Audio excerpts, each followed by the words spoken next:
জানেন কি জগন্নাথ দেবকে কেন পদ্মবেশে সাজানো হয়? জগন্নাথ দেবের এক ভক্ত মনোহর দাস যখন প্রথমবার পুরীতে জগন্নাথ দেবকে দর্শন করতে আসছিলেন, তখন আসার সময় রাস্তায় তিনি একটি পদ্ম ফুলের পুকুর দেখতে পান। তখন তিনি সেখান থেকে কিছু পদ্ম পুঁটলিতে বেঁধে জগন্নাথ প্রভুর জন্য নিয়ে আসেন। তবে যখনই তিনি মন্দিরে প্রবেশ করতে যান, তখনই পুরোহিত মশাই তাকে থামিয়ে দেন এবং তার পুঁটলি খুলে দেখেন সকল পদ্ম নষ্ট হয়ে গিয়েছে। তখন পুরোহিত মশাই মনে করতে থাকেন মনোহর হয়তো জগন্নাথ দেবকে অপমান করার জন্য এমন করে। তখন মনোহরকে বেত দিয়ে আঘাত করতে থাকেন। মনোহর তখনই অজ্ঞান হয়ে মাটিতে পড়ে যান। সেই রাতেই পুরীর রাজার স্বপ্নে এসে জগন্নাথ দেব বলেন, মন্দিরের বাইরে বসে থাকা মনোহরের সকল পদ্মফুল আমার চাই।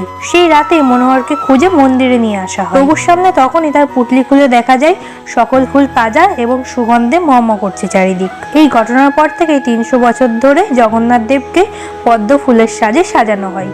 জয় জগন্নাথ।